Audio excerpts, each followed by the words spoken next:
अरिहंत देवादिदेव चरण शंकर शास्त्र नायक संत भगवान महावीर स्वामी उन प्रभु ने संसार जीवों को मोक्ष का मार्ग बतलाया। आपके सामने भक्तान स्तोत्र का वर्णन चल रहा है। इसमें दूसरी गाथा की बात कर रहे थे। यह संस्तुत सकल वाङ्मय तत्त्वबोधा दुध भूत भूति पदुभे सुरलोकनाथे स्तोत्र जगत्रितय चित्तरे रुदारे स्तोत्रे किलामपितं प्रथमं दिनेन्द्रम् स्तोत्रे किलामपितं प्रथमं दिनेन्द्रम्। प्रथम तीर्थंकर आदिनाथ प्रभु की स्तुति करते हुए आचार्य श्री मानतंग जो है वो कह रहे हैं कि भक्त भगवान और भक्ति, पहली गाथा भक्त भगवान और भक्ति। भक्ति जब होती है हृदय के अंदर भगवान के प्रति एक आस्था एक विश्वास ऐसा होता है कि उसे फिर दूसरा कोई नजर नहीं आता सिवा भगवान। जिस तरह से कोई नशे में धुत व्यक्ति होता है, नशे में जो आदमी पागल हो जाता है ना, उसको कुछ भी दिखाई देता है, वो अपने आप को भूल जाता है क्या स्थिति है। एक आदमी नौकर जो है वो नौकरी के ऊपर लेट पहुंचा, देरी से पहुंचा, तो मालिक ने कहा कि तुम इतने लेट क्यों आए, समय के ऊपर आना चाहिए, नौकरी करते हो तो समय के ऊपर। तो बोले क्या करो, रात को जो है मैं जब घर पे गया कितनी बार बेल बजाई, घंटी बजाई, वो दरवाजा खटखटाया, लेकिन जो है पत्नी ने दरवाजा नहीं खोला। किसने? पत्नी ने दरवाजा खोला है। तो फिर क्या किया, फिर क्या करता, कुत्तों के साथ सोना पड़ा। कहाँ सोना पड़ा? बाहर के कुत्ते सोते हैं ना, है ना, तो उनके साथ वही हुआ। सुबह जब मेरी नींद खुली और जब मेरा नशा उतरा, शराब के नशे में था और रात भर वो नशे में पड़ा रहा, सुबह उसका नशा उतर गया। सुबह जब नशा उतरा तब मैंने देखा अरे चाबी तो मेरी जेब में ही थी, घर की चाबी तो, और मेरी शादी तो हुई नहीं अभी तक। अभी शादी तो हुई नहीं, तो दरवाजा घरवाली कहाँ है, घर के अंदर जो घरवाली पत्नी जो है दरवाजा। अब ये देखिए कैसा वो बेभान बना हुआ, किसके अंदर? नशे में। जब व्यक्ति नशे में बेभान होता है तो वो कुछ भी उसे याद नहीं रहता, सब कुछ भूल जाता है।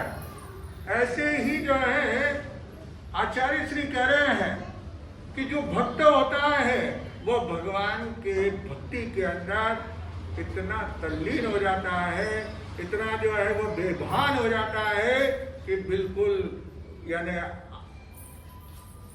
एकाकार हो जाता है। भगवान के अंदर क्या हो जाता है? एकाकार हो जाता है, तभी वो सच्चा भगत कहलाता है। बाकी तो क्या है, ठगत है ना। अपने स्वार्थ के लिए भगवान का अपन क्या करते हैं, भगवान को याद करते हैं, पूजा पाठ वगैरह करते हैं, है ना, नारियल वगैरह चढ़ाते हैं, धूप दीप अगरबत्ती वगैरह चढ़ाते हैं। किसके लिए? लक्ष्मी जी की आरती उतारते हो, किसके लिए? ओम जय लक्ष्मी मैया, आरती उतारते हैं। दुकान में जाते कि लक्ष्मी जी का फोटो है तो वहाँ पे अगरबत्ती धूप दीप जला करके जो है क्या करेंगे? किसके लिए? लक्ष्मी जी प्रसन्न है ना, लक्ष्मी जी खुश रहे। लेकिन एक बात याद रखिए, लक्ष्मी जी खुश कैसे होगी? ऐसी नहीं होती खुश, है ना, क्योंकि आप लक्ष्मी जी को तो मनाते हो, लेकिन उनके पति को मनाया है क्या? लक्ष्मी नारायण, नारायण जो है ना, विष्णु जी को मनाते हैं क्या? विष्णु जी को नहीं मनाते, लक्ष्मी जी राजी कैसे होगी? आप किसी को जो है आपके घर में कोई कार्यक्रम है तो आप निमंत्रण देते हो, तो आप निमंत्रण में पहले नाम किसका आता है? श्रीमान। किसका आता है? श्रीमती, श्रीमान, श्रीमती को ऐसे नहीं बुला सकते। आपको जो है भाई घर वाले को बुलाना है, उसके घर अपने मित्र के दोस्त की पत्नी को भी बुलाना है, तो पहले श्रीमान, पहले उनका नाम है, उनको पहले बुलावा देंगे, तब उनके साथ में उनकी पत्नी क्या आ जाएगी, उनकी पत्नी आएगी। आप वो पति को तो नहीं बुलाओ और खाली पत्नी को बुलाओ, है? आएगी? क्यों? कैसे आएगी वो? जब मेरे पति को नहीं बुलाया तो मैं कैसे बुलाया? जब मेरे पति का आदर नहीं है, मेरा पति का सम्मान नहीं है, मेरे पति को बुलावा नहीं है, तो मैं कैसे जा सकती हूँ वहां पे? गिरने के लिए दौड़ के जाएगी क्या पति को छोड़ करके? नहीं जाएगी। तो लक्ष्मी जी कैसे आएगी?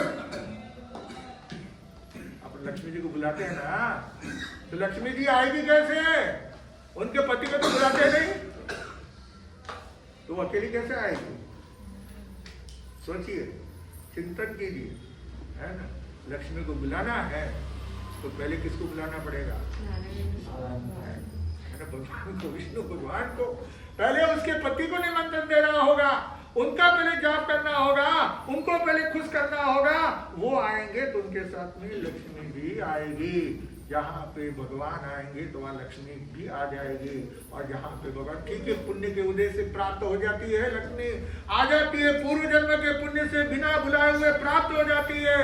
लेकिन कब तक? जब तक वो पुण्य का बंध है तब तक। और पुण्य का बंध जैसे ही खत्म होगा, लक्ष्मी अपना मुंह मोड़ करके क्या होगी? तो इसलिए पहले किसको याद करना चाहिए? भगवान। तो भक्ति, भक्त के मन में भगवान के प्रति भक्ति होनी चाहिए। और भक्ति ऐसी कि वो अपने भान भूल जाए, मैं कौन हूँ, कहाँ हूँ, कुछ भी, मैं कहाँ सोया हूँ। शराब के नशे में वो कुत्तों के साथ में सो गया वहां पे, उसमें तो बिस्तर है क्या? जब नशे में होता है ना, कीचड़ कादे में पड़ जाते, उसको लगता है कि नरम नरम लगता है, तो डल्लब की गाड़ी पे क्या फूलों की सेज पे सो रहा हो, है ना।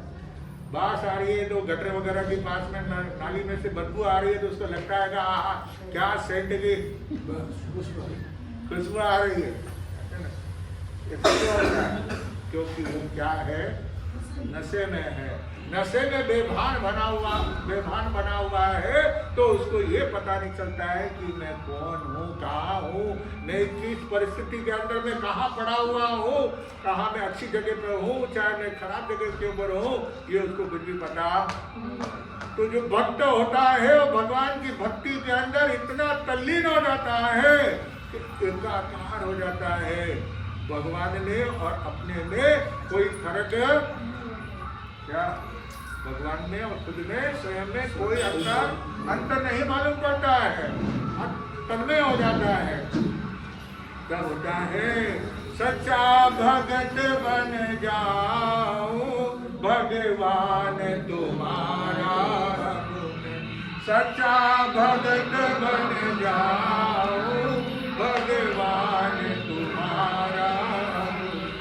सत्य संग का नाद बजा के, सत्य संग का नाद बजा के, उथल पुथल की क्रांति मचा के, उथल पुथल की क्रांति मचा के, सोता जगत जगाऊं, सोता जगत जगाऊं भगवान तुम्हारा। सच्चा भगत बन जाओ भगवान तुम्हारा। ये तो गाड़ी वाला रोज आता है क्या?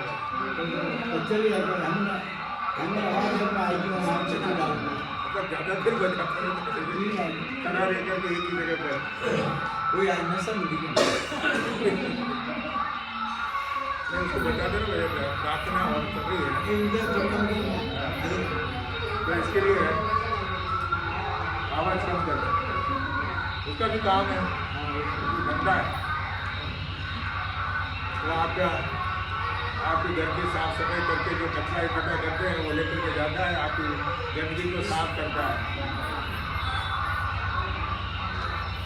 देखिए, इससे भी शिक्षा लेने की जरूरत है क्या? इससे भी शिक्षा लेने की जरूरत है कि ये घर घर आकर के जो है आपका कचरा क्या करता है, यहाँ से हटा करके यहाँ से ले करके धो ले जा करके। तो इसी क्या शिक्षा लेना है कि इसी तरह से आपके साधु साध्वी जो है आपके पास में आते हैं और आपके भीतर के अंदर जो कसाय का कचरा है वो निकालने के लिए उपदेश देते हैं। हर चीज में हमको क्या मिल सकता है, बोध मिल सकता है। हर बात के अंदर और उसको हम सही रीति से लें तो उसके अंदर हमें जो है ज्ञान की क्या हो सकती है, प्राप्ति हो सकती है। तो ऐसी जो है यहाँ पे बता रहे हैं कि 4 बातें बताई कल। आज्ञा पालन, जो भक्त होता है भगवान की भक्ति में जो तन्मय हो जाता है तो वो उसके भीतर में 4 बातें होनी चाहिए। पहली ये कि आज्ञा पालन, जो आज्ञा दी है भगवान ने, जो कहा है, जो आदेश दिया है, जो बातें बताई है, उन बातों का क्या करना है, पालन करना है, आज्ञा का पालन करना है। तो पहली बात। दूसरी जो है भगवान के प्रति क्या होनी चाहिए, कल बताया था, अथाग प्रीति, है ना। प्रीति यानी प्रेम, स्नेह होना चाहिए, प्यार होना चाहिए। भगवान के प्रति हमारी श्रद्धा मजबूत होनी चाहिए।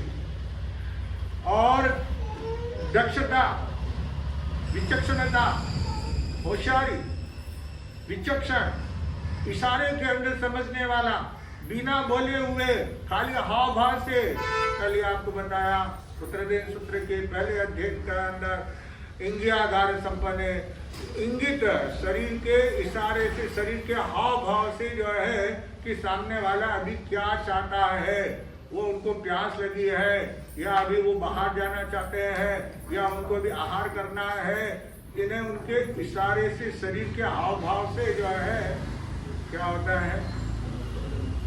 आप देखो व्यक्ति जो है जिसको सुनाई नहीं देता है, जो आदमी को कान से सुनाई नहीं देता है और मुंह से बोल नहीं सकता है, ये दोनों बीमारी उसके साथ में होती है ज्यादा करके, है ना। बहुत कम को ऐसा होता है कि कान से सुनाई दे तो मुंह से बोलना नहीं होता, मुंह से बोल सकता है तो कान से, ये बहुत कम होता है। बाकी हर एक के व्यक्ति को जिसको कान से नहीं सुनाई देगा उसका मुंह भी क्या होगा, अब वो आपकी बात को समझ लेता है। कैसे समझता है वो, आपके हाव भाव से, आपके होठ जो हिलते हैं, सामने वाले के होठ जो हिलता है उसके ऊपर से वो समझ जाता है कि वो क्या कह रहे हैं, वो क्या बात बोल रहे हैं, उस बात को वो समझ जाता है।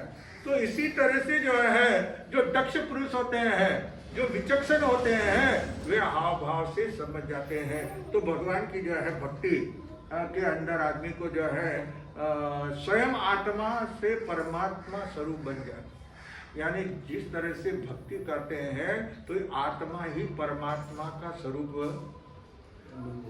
भगवान कहीं बाहर नहीं है क्या, भगवान को कहीं बाहर ढूंढने की जरूरत नहीं, कहीं नदी नाले पहाड़ तीर्थों में वगैरह में भी आपको ढूंढने की जरूरत नहीं। ये तो क्या है कि साधन बना लिया कि कम से कम घर से बाहर तो निकलो, है ना। मंदिर वगैरह क्यों बनाए, आस्था के लिए भाई, कम से कम जो है बैठे रहे तो घर में, या तो पूजा पाठ घर में बैठ करके पूरे करते नहीं हो तो जरा बाहर निकलो तीर्थों में, है ना, जहाँ पे भगवान जो है सिद्ध क्षेत्र बना है, जहाँ से केवल ज्ञान प्राप्त किया है, जहाँ से जो है उन्होंने दीक्षा ली है, जहाँ से उन्होंने जन्म लिया है, तो उन क्षेत्रों को जो है क्या होता है, सिद्ध क्षेत्र बोलते हैं। और उसको जो है वहाँ पे तीर्थ बोलते हैं कि वहाँ वो तीर्थ इसलिए, तीर्थों में जाने से लोग जो है, जैसे वैष्णव समाज के अंदर जो है लोग कहाँ वो भी जाते हैं, गंगा में जाकर के क्या करते हैं, स्नान करते हैं, है ना। तो भाई वहां जाकर के पाप क्या हो जाएंगे, अब वहां तो धुलते नहीं धुलते, वो तो परमात्मा जाने। क्योंकि पानी में स्नान करने से जो है सिर्फ शरीर की शुद्धि होगी, आत्मा की शुद्धि तो होने वाली नहीं है। लेकिन भगवान के पास में जाते हैं, तीर्थों में जाते हैं तो पूजा पाठ वगैरह करते हैं, कुछ धर्म की आराधना करते हैं, दान पुण्य करते हैं, तो उससे हमारे कर्म क्या होते हैं, हमारे कर्म हल्के होते हैं। तो इस बात को, ये भक्ति के लिए सब साधन बनाए गए हैं। आप किसी भी रूप में जो है कोई शांति से बैठ करके जो है एक जगह के ऊपर बैठ करके भी साधना कर सकते हैं। भगवान को ढूंढने के लिए कहीं दूर जाने की आवश्यकता नहीं है, भगवान तो हमारे पास ही है। जिस तरह से जो है बाहुबली जी ने जो है एक स्थान के ऊपर खड़े होकर के उन्होंने ये नियम लिया था, अधिग्रह किया था कि जब तक मुझको जो है यह केवल ज्ञान नहीं होगा तब तक मैं, क्योंकि जब मैं अपने बड़े भाई के सामने नहीं झुका, जो बड़े भाई मेरे भरत है उनके सामने भी मैं झुका नहीं, उनसे भी मैं युद्ध करने के लिए तैयार हुआ, है ना। तो अब मेरे जो छोटे भाई हैं जिन्होंने 98 कितने 98 भाइयों ने 98 भाई उन्होंने जो है दीक्षा ली है भगवान के पास में। अब वहां जाऊंगा तो भाइयों को क्या करना पड़ेगा, छोटे भाई को, बड़े भाई के सामने नहीं झुका तो छोटे भाई को कैसे झुकूंगा मैं। इसलिए जब तक केवल ज्ञान, क्योंकि केवल ज्ञान हो जाएगा तो बाद में झुकने की जरूरत कि स्वयं जो है परमात्मा बन गए, स्वयं भगवान बन गए, अरिहंत पद प्राप्त हो गया, तो फिर किसी के सामने झुकने की आवश्यकता और तभी मैं भगवान के पास में जाऊंगा। ऐसा उन्होंने चिंतन करके वही खड़े रहे जंगल के अंदर ही। और कितनी साधना, कैसी साधना चली उनकी, मिट्टी का लेकर हो गए थे और पशु पक्षियों ने उनके शरीर में घोंसला बना लिया था। उनके कान बड़े बड़े थे, अपने शरीर के छोटे कान नहीं थे, क्योंकि उनका शरीर क्या था, कितना बहुत बड़ा कितना बड़ा था। अपने आपको उनका देखना हो तो महाविद्य क्षेत्र में जाकर के देख लो, अभी भी वहां पे जो है ना 500 धनुष की काया।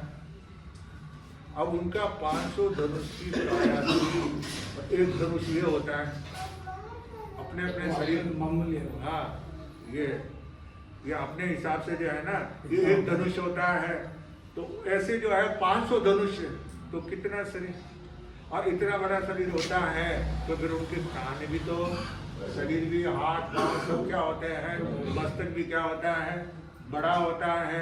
तो कानों के अंदर भी पक्षियों ने घोंसले बना लिए थे। उनके पांव के नीचे जो है सर्प वगैरह जो जीव है उन्होंने अपने घर बना लिए थे। तो लताएं जो है उनके शरीर के ऊपर लिपट गई थी। ऐसा वो, लेकिन क्यों खड़े थे वो ध्यान में, जब तक केवल ज्ञान नहीं हो जाता है मैं वहां पर नहीं जाऊंगा। तब उन भगवान ने जो है जाना और भगवान ने अपनी जो पुत्रियां हैं ब्राह्मी और सुंदरी, उनसे कहा, दोनों सतिया, दोनों से कहा कि जाओ तुम्हारे भाई बाहुबली है ना वो जंगल में ध्यान लगा करके खड़े हैं, उनसे जाकर के कहो ऐसे खड़े रहेंगे तो केवल ज्ञान होने वाला नहीं है। अभिमान को खत्म करना पड़ेगा। जब तक उनका अभिमान समाप्त नहीं होगा तब तक केवल ज्ञान की प्राप्ति होने वाली नहीं है। केवल ज्ञान उनके पांव के नीचे ही है। कहाँ पर है? हाँ, आत्मा ही परमात्मा, क्या है? आत्मा ही परमात्मा है। तो केवल ज्ञान उनके पांव के पत्तलिए में है। लेकिन जब तक वो ऐसे खड़े रहेंगे, बोले सैकड़ों वर्ष भी खड़े रहेंगे तभी कुछ होने वाला नहीं।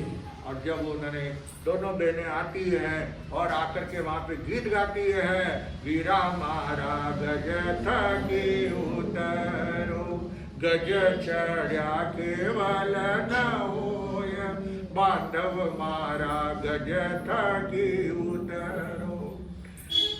हे मेरे वीरा, वीरा बजाते ना, शादी होती ना, वीरा बजाते, भाई आता है ना चुनरी लेकर के, है ना, तो वीरा बजाते हैं। तो यहाँ पे जो है वो वीरे को, अपने भाई को जो है बोल रही है दोनों बहनें कि वीरा मारा गज थकी, हाथी से नीचे उतरो। जब तक हाथी पर चढ़े रहोगे तब तक केवल ज्ञान प्राप्त होने वाला नहीं है। हाथी से नीचे उतरना ही होगा। तो जैसे ये शब्द उनके कानों में पड़ते हैं बाहुबली के, उनका चिंतन होता है ये तो मेरी बहनों की आवाज है।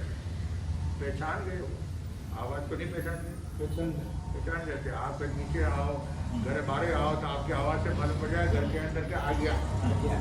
अरे यहाँ तक कि गाड़ी आती है ना, टू व्हीलर चाहे कार में, वो कहीं गए हैं, वो गाड़ी के हॉर्न बजता है ना, जिसमें मालूम पड़ जाता है आ जाता है। एक श्री के हॉर्न होते हैं सभी गाड़ियों के, लेकिन पता चल जाता है कि है ना, हॉर्न बजते के मालूम पड़ जाता है कि आ गए। तो ये तो ऐसी जो है आवाज को पहचान लिया बाहुबली ने, और कह रही है मेरी बहने कि वीरा मारा गज तक गज चढ़िया केवल न हो। जब तक हाथी पर बैठे रहोगे, चढ़े रहोगे, तब तक केवल ज्ञान प्राप्त होने वाला नहीं है। हाथी से नीचे उतरो, उनका चिंतन हुआ। कौन सा हाथी? मैं तो हाथी पालकी घोड़ा सब कुछ छोड़ के आ गया, पूरा राज्य छोड़ दिया है? और मेरी बहनें क्या कह रही है? तो गलत भी तो नहीं बोल सकती, साध्वी है ना, साध्वी है, गलत उच्चारण तो नहीं कर सकती है। तो फिर भी ये कौन सा हाथी? फिर चिंतन हुआ अभिमान का।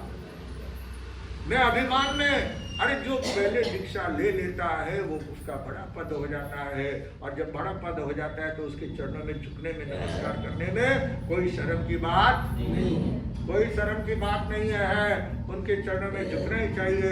मैंने बहुत बड़ी भूल की है, मैंने गलती की है, इस गलती को मुझे सुधारना है, इसलिए मैं अभी भगवान के चरणों में पहुंचता हूँ, और मैं प्रभु को वंदन करते हुए अपने भाइयों को, सभी मुनियों को मैं क्या करता हूँ? वंदन नमस्कार करता हूँ। जैसे ही उनका चिंतन हुआ, अभिमान खत्म हुआ, और अभिमान जैसे खत्म हुआ और उन्होंने अपना कदम उठाया, एक कदम उठा करके पांव धरा है, और उसी समय केवल ज्ञान हो गया। बस वही अटका हुआ था, केवल ज्ञान का अटका हुआ था, अहंकार के अंदर, अहंकार में अटका हुआ था। अहंकार समाप्त हुआ, अभिमान गल गया, और उनमें विनम्रता आ गई, और नम्रता जैसे आई है, विनय का भाव आया है, वंदन करने का विचार मन में पैदा हुआ, और उनका कदम बढ़ाया, और कदम बढ़ाते कि उनको केवल ज्ञान हो गया। तो ये है कि आप कितनी भी साधना कर लें, कितना ही कुछ कर लें, लेकिन जब तक हमारी आत्मा निर्मल नहीं बनेगी, जब तक हमारी आत्मा का शुद्धिकरण नहीं होगा, हमारी आत्मा में रहा हुआ कसाय जो है, क्रोध, मान, माया, लोभ, ये चार कसाय है, ये जब तक समाप्त नहीं होंगे तब तक जो है आत्मा की सिद्धि होने वाली नहीं है। तो यहाँ पे जो है कह रहे हैं आचार्य श्री, परमात्मा रूप बन जाता है, भक्त जो है परमात्मा का रूप बन जाता है। अष्ट जो कर्म है, आठों कर्मों के बंधन में जो है ये आत्मा बंधी हुई है, तो प्रभु की भक्ति करने से परमात्मा में जो बन जाते हैं, एक एकाकार हो जाते हैं, घुल मिल जाते हैं, तब जो है ये अष्ट कर्म हमारे क्या होते हैं? नष्ट। अष्ट कर्म हमारे जो है नष्ट हो जाते हैं, बंधन से मुक्त हो जाते हैं। ऐसे जो है भक्त के द्रव्य बेड़ी, तो यानी जब कर्मों की बेड़ियां टूट जाती है प्रभु की, प्रभु आपकी भक्ति करने से, तो ये द्रव्य बेड़ी जो मेरे शरीर के ऊपर जो बेड़ियां लगाई गई है, जो ताले लगाए गए हैं, वो कौन सी बड़ी बात है? भगवान आपका भजन करने से, भक्ति करने से कर्म रूपी भी हमारे बंधन क्या हो जाते हैं? टूट जाते हैं। तो ये बंधन कौन से बड़े बंधन है? इसमें क्या आश्चर्य, अगर ये टूट जाए, ये बंधन सारे निकल जाते हैं, समाप्त हो जाते हैं, तो इसमें कोई आश्चर्य की बात नहीं है। तो इस प्रकार जो है भगवान की चार अतिशय बताया है भगवान के श्लोक के अंदर। पहले श्लोक के अंदर अपपाया पागम अतिशय, ज्ञानातिशय, वचनातिशय और पूजातिशय, ये होता है। दूसरे श्लोक के अंदर जो है आचार्य श्री जो है वो कह रहे हैं, देवों के स्वामी इंद्र महाराज, करोड़ों देवताओं के मालिक जो है कौन है? इंद्र महाराज है। वे जो है प्रभु आपकी स्तुति करते हैं, परमात्मा से कह रहे हैं प्रभु वे आपकी क्या करते हैं? स्तुति करते हैं, स्तवना करते हैं, और आपके भजन कीर्ति वगैरह करते हैं। तो उन वैसी बुद्धि, वैसी स्तुति मैं अल्पज्ञ, क्योंकि इंद्र तो जो बड़े हैं वो जिस प्रकार की स्तुति कर सकते हैं उतना तो ताकत हमारे में नहीं है। हम तो क्या है? अल्प बुद्धि वाले। कौन है? अल्प बुद्धि है। तो इसलिए परंतु यानी जिसमें, क्योंकि इंद्र जो है वो क्या है, सर्व शास्त्रों के मर्म के जानकार होते हैं और बुद्धि की पटुता उनमें बुद्धि होती है। तीनों लोक में आनंद करने वाली स्तोत्र की रचना वे भक्ति पूर्वक भाव पूर्वक वे कर सकते हैं। और प्रभु आपके जब पांचों कल्याणक, भगवान तीर्थंकर के जो है कितने कल्याणक होते हैं, 5 कल्याणक होते हैं। एक चवन कल्याणक, देवलोक से जब उनकी आत्मा चलती है और गर्भ में आती है तो वो चलते हैं वहां से देवलोक से, उसको चवन कल्याणक कहते हैं। दूसरा जो है गर्भ में आते हैं ना, बाद में जन्म होता है, दीक्षा होती है और केवल ज्ञान, और फिर जो है लास्ट में मोक्ष कल्याणक। ये 5 कल्याणक होते हैं भगवान के, चवन कल्याणक, जन्म कल्याणक और दीक्षा कल्याणक, केवल कल्याणक और मोक्ष कल्याणक, ये 5 होते हैं। तो वो सब आप जो है उनकी उस समय स्तुति करते हैं। जितना अहोभाव, जितनी भक्ति आप जो है बता सकते हैं और जो आप स्तुति की रचना करते हैं वह विशेष रूप से सार्थक होती है। परंतु अभी मैं उतनी नहीं कर सकता। हे प्रभु, आपकी जो है इंद्र महाराज जिस प्रकार से स्तुति स्तवना वगैरह करते हैं, जो रचना वो करते हैं, क्योंकि हर एक में ऐसी बुद्धि नहीं होती है। लेकिन भगवान को जो है श्रद्धा के रूप में कैसे भी टूटे फूटे शब्दों में भी आप जो है भगवान की स्तुति कर सकते हैं। कोई जरूरी नहीं है, कहते हैं कि राम का नाम चाहे कैसे भी लो, सीधा लो चाहे उल्टा लो, है ना। यानी भगवान का नाम आप जो लेना चाहते हैं तो किसी भी रूप में आप ले सकते हैं। उसके लिए कोई जरूरी नहीं कि सीधा ही नाम हो। उल्टे नाम जप करके जो है कई आत्माएं जो है तिर गई है। था ना कालिदास, पंडित कालिदास, कौन था, महामूर्ख था। पहले वो तो बाद में पंडित बना, है ना, लेकिन पहले तो वो क्या था, यौवन वही तक, जवानी के अंदर तक वो महामूर्ख थे। तो लोग उनको जो है मूर्ख ही, हर काम वो जो भी काम करते थे उल्टा काम करते थे, तो सब लोग उनको जो है क्या बोलते थे, मूर्ख है ना। अच्छे टाइटल, उसको मूर्ख का टाइटल दे दिया गया था। तो एक बार जो है वो कालिदास जो है झाड़ के ऊपर बैठ करके डाली को क्या कर रहे थे, काट रहे थे। उधर से एक संत महात्मा निकले, उन्होंने देखा और कहा, अरे मूर्ख क्या कर रहा है, नीचे गिर जाएगा। बोले क्यों, कि जो डाली को तू काट रहा है उस डाली पर तू बैठा हुआ है और वो अभी जो है नीचे गिरेगी तो तू भी नीचे गिर जा। मैं कैसे गिरूंगा, मैं तो डाली काट रहा हूं। मना किया उसको, है ना, कि जिस डाली पर बैठा है उसी डाली को तू क्या कर रहा है, काट रहा है, तो गिरेगा। नहीं माना उसने। वो महात्मा तो चले गए, आगे निकल गए, और ये इधर वो डाली कटते करते वो अंतिम समय आया था, कुल्हाड़ी के जिससे मारा, डाली टूटी और डाली नीचे गिरी, उसके साथ वो भी गिरा, नीचे गिरा कालिदास। अरे वो महात्मा ने, बाबा ने कहा था कि मूर्ख तो नीचे गिर जाएगा, है ना। उनकी बात क्या हो गई, सच हो गई। अगर मैं उनकी बात मान लेता तो अब जाऊं, वो उनको कैसे मालूम पड़ा, उनको कैसे पहले कैसे मालूम पड़ा उनको कि मैं नीचे गिरने वाला हूं। वो जो डाली काट रहा था, अगर इस साइड में बैठता और इधर से डाली काटता तो वो डाली गिरती, वो नहीं गिरता। लेकिन वो इस साइड में बैठ करके वो डाली के मूल से जो है वो क्या कर रहा है, काट रहा है, तो डाली नीचे गिरेगी, तो वो भी साथ में गिरने वाला। तो वो सीधे जो है दौड़ता हुआ भागता हुआ जाता है, बाबा बाबा पाँव पकड़ लिया, बोले आप तो बड़े ज्ञानी हो, अगम ज्ञानी। क्या हो, अगम ज्ञानी है, आगे की बात को जानने वाले हो। आपको कैसे पता चल गया कि मैं गिरूंगा।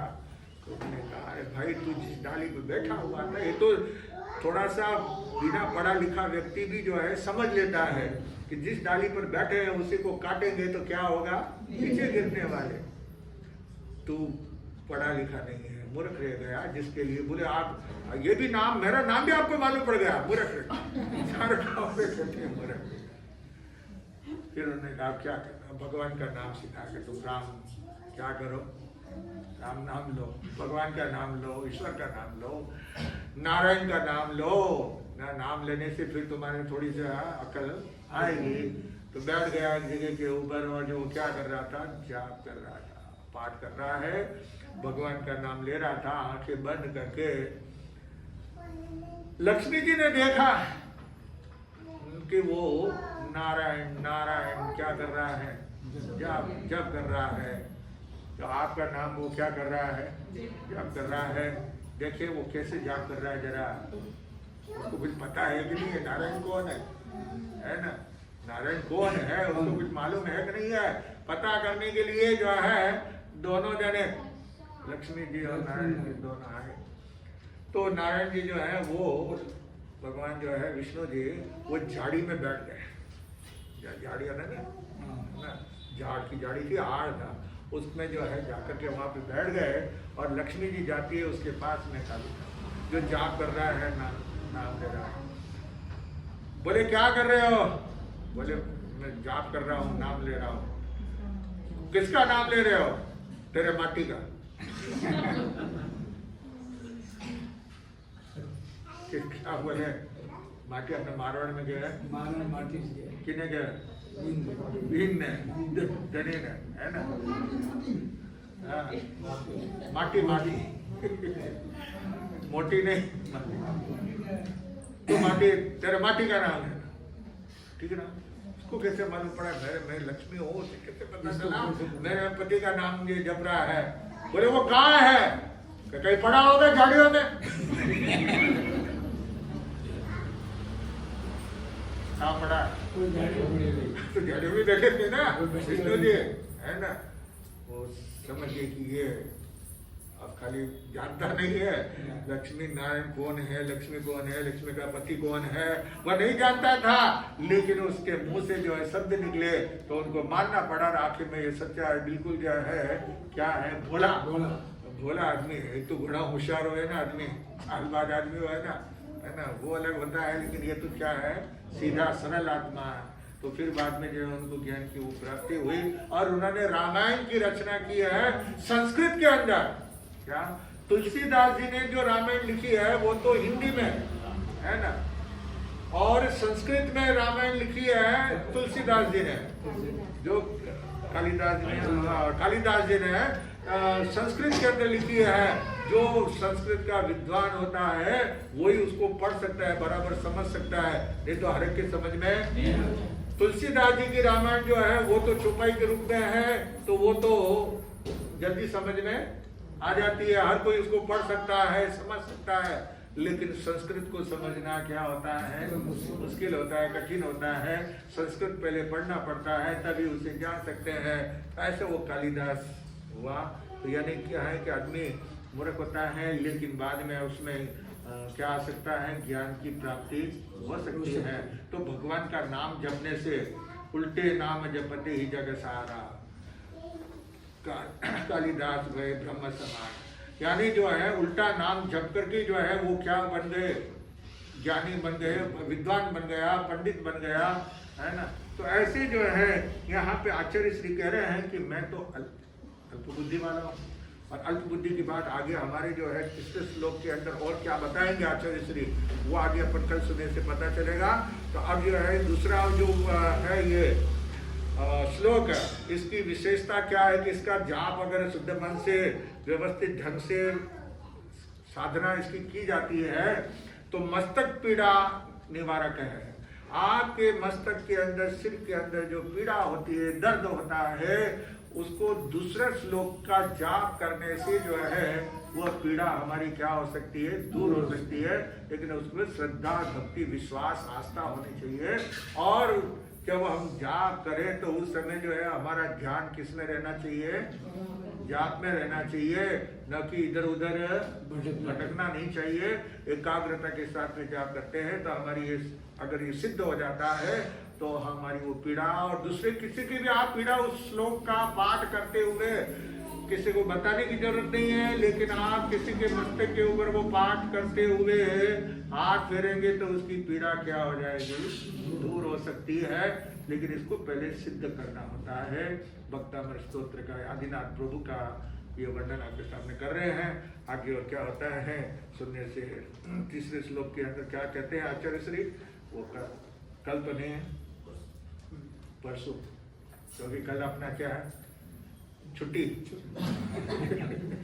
कल छुट्टी है यहाँ का प्रवचन के। कल जो है वो विजयनगर के पास वहाँ पे जो है जाएंगे। कल वहाँ पे राजा जी नगर संघ की तरफ से कार्यक्रम है, तो उसमें सम्मिलित होंगे सभी जने।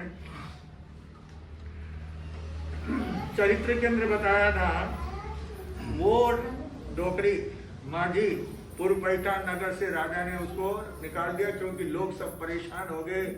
और जब क्या है, चाहे संघ समाज हो, चाहे जो है गांव नगर हो, जाति हो, पंचायती के अंदर किसी से अगर परेशान हो जाते हैं तो उसको क्या करते हैं, समाज से बहिष्कार कर देते हैं, उसको निकाल देते हैं। भाई तेरा यहाँ पे काम नहीं है, क्योंकि सब दुखी हो रहे हैं। तो इसलिए उसको वहां से निकाल दिया। तो अपना सामान लेकर के जो है वहां से वो रवाना हुई थी। और वो कहाँ पहुंच गई थी, चंपानगरी से रवाना होकर के वह पूर्वपैठान नगर में पहुंच गई थी। और वहां राजा के सामने जाकर के चैलेंज दिया है कि मेरे से कोई करे, क्या करे, लड़ाई करे, वाद विवाद करे, तो जो है अगर मेरे से जीत जाए तो ठीक है, और अगर हार जाए तो ये घास लेकर के आए, घास खाना पड़ेगा। तो राजा साहब ने ढिंडोरा पिटा दिया। तो मालूम है ये कलहारी यानी कि लड़ाई करने वाली झगड़ालू माझी आई है, तो है ना, झगड़ालू है, उससे झगड़ा करना है, उससे लड़ाई करना है और उसको हराना है। क्योंकि ये अब राज्य की प्रतिष्ठा का सवाल है। सवाल किसका है, राज्य की प्रतिष्ठा का सवाल है। क्योंकि राज्य अगर लड़ेंगे तो ये तो डोगरे आगे जाके बोलेंगे कि राज्य में कोई भी लड़ने वाला सब जो है निर्बल है, कायर है, कोई भी लड़ने के लिए सामने नहीं आया, तो बदनामी होगी। इसके लिए राजा साहब ने ढिंडोरा पीटा और उसके अंदर आदेश दिया कि जो कोई भी इसके ऊपर विजय प्राप्त करेगा उसको क्या देंगे, आधा राज देंगे, है ना। खाली धन संपत्ति खजाना ही नहीं, पूरा सब खजाना भी आधा जाएगा, राज्य भी आधा जाएगा, सिपाही सब कुछ पूरा आधा। तो इसलिए जब घोषणा हुई है तो वहां के लोग जो है वो विचार करते हैं ये डोगरी है ना। कल कहा ना, रांड भांड और सांड, है ना, इनसे क्या करना है, दूर रहना है, इनके पास में जाना। क्योंकि सांड कब बिफर जाए ना, कब जो है उछाल दे गए सिंगड़ा से जो है ना, उछाल दे, उसका पता नहीं चलता। और ये भांड वगैरह बनारस के अंदर तीनों चीजें हैं। हाँ, वहाँ तो एक और है, सांड, भांड और रांड और सीढ़ी, यानी सभी घर पे है ना सीढ़ियाँ ऊपर ही है। तो ऐसे ये सेठ की 7 बेटी थी और 7 बहुएं थी सब, और सभी जो है होशियार थी, पढ़ी लिखी थी, समझदार। लेकिन उनमें एक जो थी छोटी, सबसे छोटी बहू, वो तो और ज्यादा होशियार थी, गुणवंती, क्या गुण, बहुत गुणवान थी, बहुत होशियार थी। और वह जीव तत्व का भी जानकारी रखती थी। जीव क्या है, अजीव क्या है, राग द्वेष क्या है, कसाय क्या है, वह सब कुछ जो है पूरी जानकारी रखती थी। तो वह जो है उसने कहा मैं लड़ने के लिए क्या हूँ, तैयार हूँ। तो ढिंडोरा के जो ढिंडोरा पीटने वाले आते हैं ना, उसके क्या करना पड़ता है, हाथ का स्पर्श करना पड़ता है। तो उसको कहा कि भाई जाकर के राजा साहब से कहो कि आपके जो घोषणा को स्वीकार कर लिया है और हम युद्ध के लिए क्या है, तैयार है। तो समय दे दिया गया। उस समय के ऊपर सासू ससुरा सब, जेठ पति, सभी बहुआ, सभी पूरा परिवार सेठ का फुल परिवार जो है साथ में राज्यसभा के अंदर सम्मान के साथ में उनको राज्यसभा में लेकर के आए। सभी परिवार पूरा साथ में बैठा हुआ है। साथ में परिवार बैठे ना तो कैसा लगता है? अच्छा लगता है। तो इसलिए सारा परिवार साथ में बैठा हुआ है और वहाँ पे अब वो बहू जो है उन्होंने यथास्थान के ऊपर बैठ करके इधर राजा साहब ने उनका सत्कार वगैरह किया है। और फिर वो छोटी बहू जो है वह उस बुढ़िया से कहती है, ललकार करके गंभीर आवाज में, डरते डरते नहीं है ना, अपने नया अधिकार राज्यसभा के अंदर जो है बोलना है ना। कल गीत अच्छा गाया है ना कि डरते डरते गाया, निडर होकर के, डरने की आवश्यकता नहीं। इसलिए उसने ललकार करके जो है आवाज निकाली और कहा कि बोल, लड़ाई के कितने भेद है? क्या बोली हो बेटा? तू लड़ने के लिए आई ना, तो लड़ाई के भेद जानती है? तो आपको मालूम है लड़ाई के कितने भेद है? लड़ते नहीं लड़ते नहीं है, लेकिन भेद तो मालूम होने। वो बहू क्या लड़ने वाली थोड़ी थी, लेकिन लड़ाई के भेद है। तो आप तुम मुझे बता दो। वो कहती है, बुढ़िया कहती है, भेद भेद मैं कुछ नहीं जानती, मैं तो सीधी तरह से लड़ने के लिए तैयार हो जा। सामने लड़ने के लिए आई है तो लड़ने के लिए तैयार हो जा। तो बोले देखो, जब तुम्हें कलह का भेद ही मालूम नहीं है, लड़ाई के भेद पता नहीं है, कितनी प्रकार की लड़ाई है, कैसी लड़ाई है, कब होती है, कैसे होती है, वो भी तुमको पता नहीं है, और तुम यहाँ लड़ने के लिए आ गई हो है? वो आई थी बुढ़िया यहाँ राज्य के अंदर उलझाने के लिए, अपना सिक्का जमाने के लिए कि यहाँ पे जो है लड़ाई में मैं हरा दूंगी तो मेरा यहाँ पे जो है वर्चस्व हो जाएगा। लेकिन यहाँ तो जो है लेने का देना पड़ गया। उसने पहले आते के सवाल कर दिया कि पहले भेद बताओ, लड़ाई का भेद कितना है? गड़ी का कांटा कह रहा है भेद आज रहने दो, सस्पेंस में रहने दो। अब आपको जानना है लड़ाई का कितना भेद है, तो अपन मंडे सोमवार को जो है वो आपको बताया जाएगा। ओम शांति। आजा।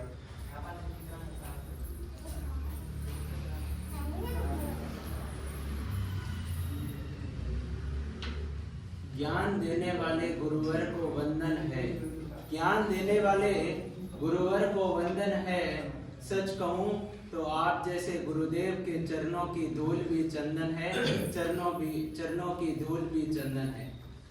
यहाँ इस आध्यात्मिक चातुर्मास के प्रदाता, शीर्ष पाठ पर विराजमान परम पूज्य गुरुदेव तरुण तपस्वी विमल मुनि जी महाराज साहब के सुशिष्य, स्वर्ण संयम आराधक, सेवा शिरोमणि, सेवा चक्रवर्ती, जिन शासन प्रभावक, सरसवाणी भूषण परम पूज्य गुरुदेव वीरेंद्र मुनि जी महाराज साहब के पावन श्रेष्ठ चरणों में कोटि कोटि वंदन। आज इस धर्म सभा में पधारे हुए सभी गणमान्य श्रावक श्राविकाओं को प्रणाम। आज ये संघ का बड़ा ही सौभाग्यशाली दिवस है कि आज बाहर गांव से अनेक मेहमान हमारे बीच इस धर्म सभा में पधारे। सबसे पहले श्री गौतम चंद जी सा लोढ़ा जो रायपुर से राजस्थान से पधारे, श्रीमान सा कमल जी सा बोरा जो जूटा राजस्थान से पधारे, और श्री दिनेश जी सा डोसी जो चेन्नई से पधारे। गुरुदेव चेन्नई से दिनेश जी सा डोसी वहाँ विराजित कोडम्बाकम जैन संघ में विराजित परम पूज्य गुरुवर्य शशि प्रभा श्री जी महाराज साहब की वंदना और शुभ शाखा आपकी पूछते हैं कि आप वंदना लेकर यहाँ पधारे हैं। आप तीनों मेहमानों का श्री सकल जैन संघ मंजुनाथ नगर शिवनगर हार्दिक हार्दिक आभार अभिनंदन व्यक्त करता है। जैसे कि गुरुदेव ने फरमाया, कल यहाँ प्रवचन मांगलिक रहेगा। कल जो राजाजी नगर संघ के तत्वाधान में गुरु अमर संयम महोत्सव त्रिदिवसीय कार्यक्रम चल रहा है, उसका अंतिम दिन कल होने जा रहा है। संघ को भी सूचना आई, संघ वहाँ के पदाधिकारियों से अपने श्री संघ के पदाधिकारियों को भी एक सूचना भेजी, आमंत्रण दिया गया कि आप श्री संघ लेकर हमारे उस धर्म सभा में पधारे और वहाँ के पदाधिकारियों की भी भाव भरी विनती देखते हुए गुरुदेव ने भी सहर्ष विनती स्वीकार की। इसलिए कल गुरुदेव का प्रवचन यहाँ नहीं रहेगा, वहाँ जो एल.एन. प्रभु मंडप है विजयनगर डी मार्ट के पास, वहाँ रहेगा। सभी महानुभावों से निवेदन ठीक समय पर पधारे और श्री संघ की एवं जिन शासन की शोभा बढ़ाए। आज गुरुदेव के मांगलिक के पश्चात श्रीमान साहब सुरेश चंद्र जी साहब, दिनेश कुमार जी साहब, धीरज जी साहब, धीरज जी साहब डोसी परिवार की ओर से प्रभावना रखी गई है। सभी महानुभावों से निवेदन प्रभावना अवश्य लेकर पधारे। और कल जो जैन महिला मंडल कल प्रतियोगिता में आपने राजाजी नगर संघ में भाग लिया था, आपकी खूब खूब अनुमोदना वहाँ के संघ की ओर से आई है। और वहाँ पर जो विराजमान गुरुदेव है चातुर्मासार्थ विराजमान गुरुदेव, उन्होंने भी खूब खूब अनुमोदना भेजी है। और जो 11 महिलाएं कल वहाँ गई थी, उन सभी से निवेदन कि आप संघ की अध्यक्षा श्रीमती संघवी पुष्पा देवी आच्छा से अपना अपना बहुमान अवश्य प्राप्त कर लेवे गुरुदेव के मांगलिक के पश्चात। बाहर से पधारे हुए सभी मेहमानों के लिए ऊपर चौके में भोजन की व्यवस्था रखी गई है। आपसे निवेदन श्री संघ को आपकी सेवा का मौका जरूर जरूर देवे।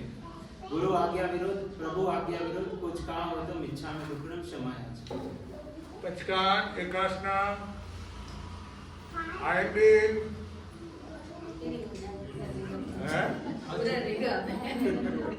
उपवास उपवास पिछोय परवासनम पाणम खैमम सैमम अनंतरा भगनम नत्रागनम ससुत्याकरणम। वो श्री रक्षा करने वालों को धन्यवाद। और कोई मचकान आज की माला जो है मुनीश्वरन भगवान 20वें तीर्थंकर मुनीश्वरन भगवान के नाम की एक माला पहना। और अभी जब तक नहीं खा पे तब तक का पचकान है वैसा का संदेश वो श्री चतारी मंगलम मरियंदा मंगलम सिद्धा मंगलम साहू मंगलम केवले पनंतो धमो मंगलम। चतारी लोगतमा रियंदा लोगतमा सिद्धा लोगतमा साहू लोगतमा केवले पनंतो धमो लोगतमा। चतारी शरणम पवज्यामि अरियंते शरणम पवज्यामि सिद्धे शरणम पवज्यामि साहू शरणम पवज्यामि केवले पनंतो धमो शरणम पवज्यामि। अरियंतों का शरण, सिद्धों का शरण, साधुओं का शरण, केवल प्रपिदाय धर्म का शरण, चार मंगलिक उत्तम। और सन्नानी कोई होगा जो भवि प्राणी करे आराधन उसका अजर अमर पद होगा।